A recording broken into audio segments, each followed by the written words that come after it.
ahead of the storm.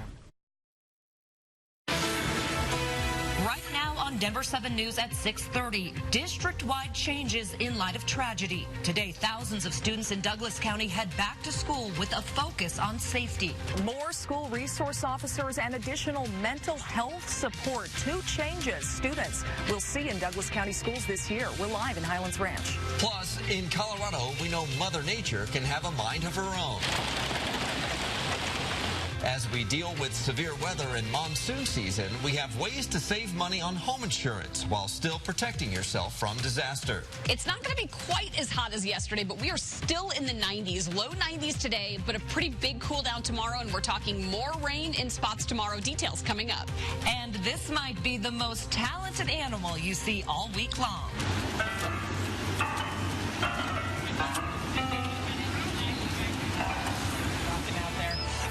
Air Tracker 7 is over a lot of police activity on Wadsworth in Lakewood. Southbound Wadsworth is currently closed down.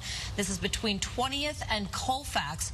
Right now it looks like you can see someone may have broken into a pawn shop. There is some smashed glass on the sidewalk. Again, this is southbound Wadsworth closed down right now between 20th and Colfax. When we get more information, we'll bring it to you right here on Denver7 News. And welcome back. I'm Molly Hendrickson. And I'm Brian Sanders. Busy morning here. Lisa standing by in our weather center. We have a toasty first alert forecast and then hopefully some relief inside. It is going to get quite a bit cooler tomorrow. Today, though, it's warm. You're walking out the door to upper 60s, even some low 70s this morning. And for Douglas County, it's going to be a mild start for those kids heading back to school this morning. Here's a look at that bus stop planner. We'll be at about 70 degrees under a mostly sunny sky. Make sure the kids are wearing sunscreen, pack a water bottle in their backpack. We'll be at about 92 by the time they get off the bus this afternoon, with a few thunderstorms popping up later today. A few storms today, more storms expected tomorrow. A beautiful shot you can see here from City Park as that sun becomes an issue for the eastbound drive. We're going to be at about 93 in Brighton this afternoon, 92 in Littleton, and 91 in Thornton, so it is a warm one. Coming up in a few minutes, I'll show you what this means with the cool down tomorrow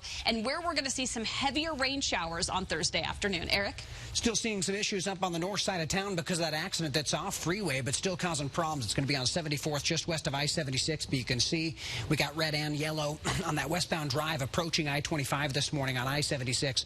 Also, 270s looking slow still through Commerce City. Big slowdown southbound I-25 past US 36. Take a look at a camera out there. You can see not too bad going southbound there, but there are some slowdowns. No accidents in that area, though. Go back to the map for you. What else is going on around town? I-70 still looks okay. Starting to get a little sluggish in parts as you head into downtown Denver. Also some slowdowns on 225 southbound approaching I-25. And, of course, we've got that closure. This is going to be on Wadsworth between 20th and Colfax. You can get around it on both sides, east and westbound. But, yeah, you've got that closure because of that police investigation. Thanks, Eric. This morning, thousands more students across the metro head back to school, with Douglas County schools starting classes today. And at STEM School Highlands Ranch, students will head back to class with mixed emotions, as you might imagine. 3 short months ago, the school year ended in tragedy with a deadly shooting on campus. Denver7's Nicole Brady is live there this morning. And Nicole, students will find district-wide changes. Yeah, not just STEM school. Obviously, STEM is not alone in wanting to make sure its students are safe and wanting to provide a supportive environment for them emotionally. So Douglas County is actually going to allow individual schools to decide how they want to use some money that was approved over the summer for security and mental health programs at their schools. The district is investing a total of $13.3 million in this. It's already decided to use about $300,000 for a community response team specifically serving youth. $3 million is also going toward new school resource officers. Douglas County will have 24 SROs in schools this year, up from 9 last year. We're going to put SROs in all of our high schools, all of the middle schools that are either adjacent to a high school or middle schools that are offset. And then we have our school marshal program, which will have an enhanced school resource plan for our elementary schools. So all levels of school getting some upgrades from that. And again, schools are able to apply through the district for that funding and lay out what they want to do to improve security at their schools and change any mental health programs at their schools.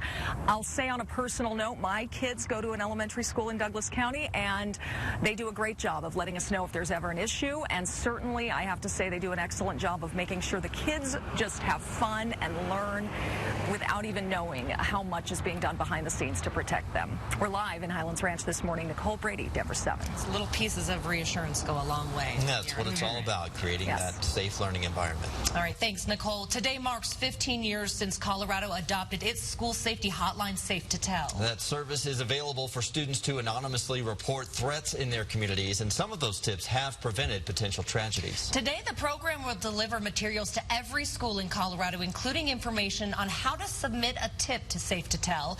Calls into Colorado's Safe to Tell tip line are hitting a record. New numbers released show last month, even during the summer, the anonymous tip line received more than 550 tips, an 81% increase compared to July of 2018. And during the 2018-19 school year, there were nearly 20,000 actionable tips. That's a 28% increase compared to the previous school year.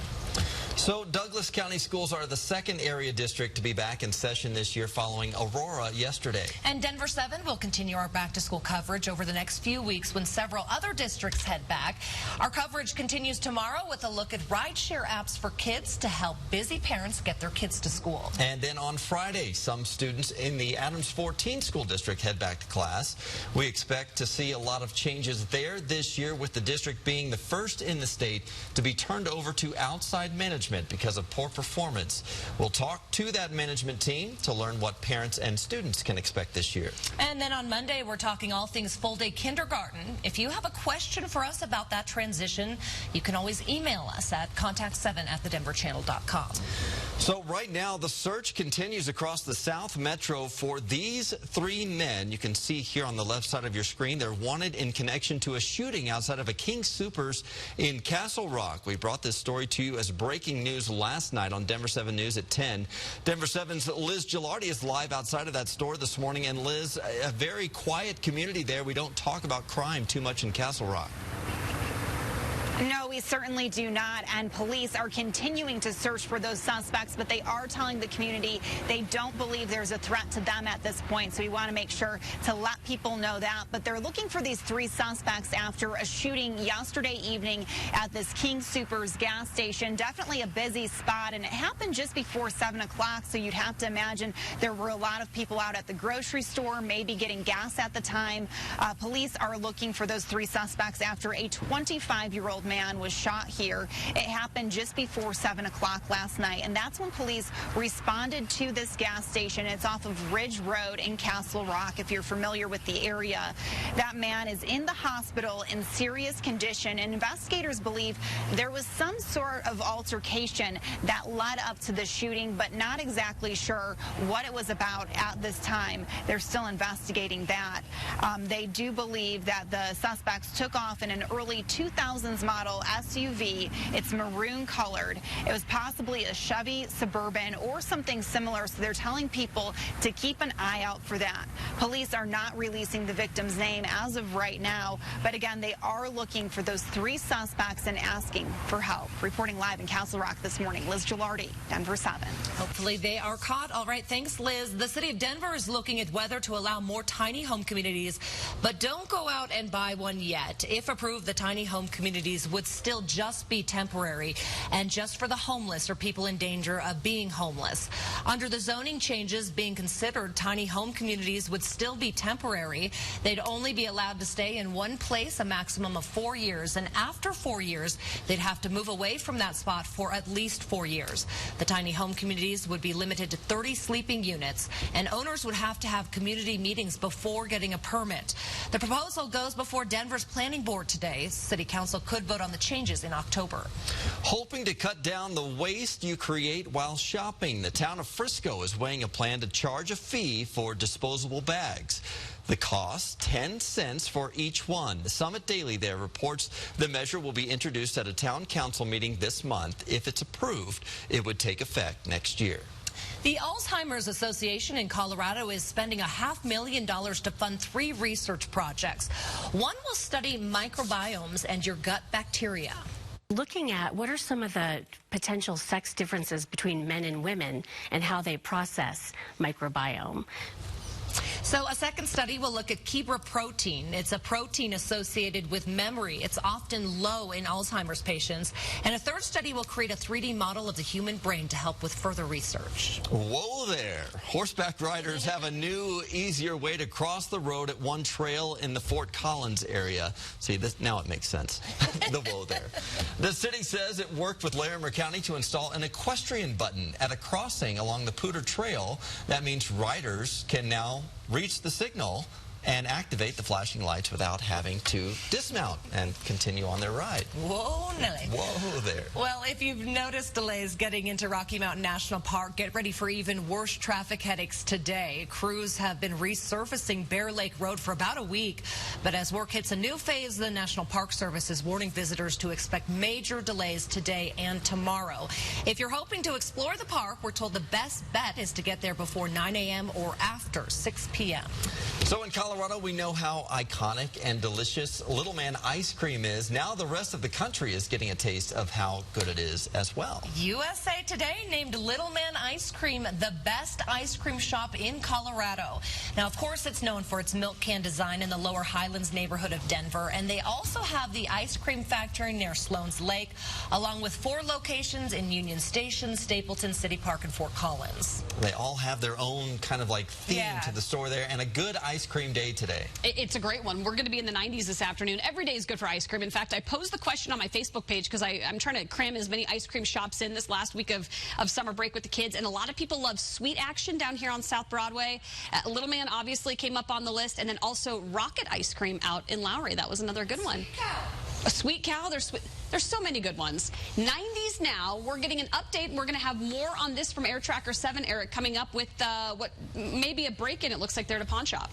Yeah, Wadsworth is going to be between 20th and Colfax. You can see our Tracker 7 flying over the crime scene right now. We've got those closures. I'll show you how to get around them here in just a bit. All right, thanks, Eric. We could be seeing more storms as we go throughout the rest of the week with monsoon moisture, maybe some hail. We have tips on how to save money on insurance while staying protected. Plus, this is a case of picture-perfect pose turned dangerous. What is going on here? We'll tell you why this woman put an octopus on her face. It's the sun, heating things up at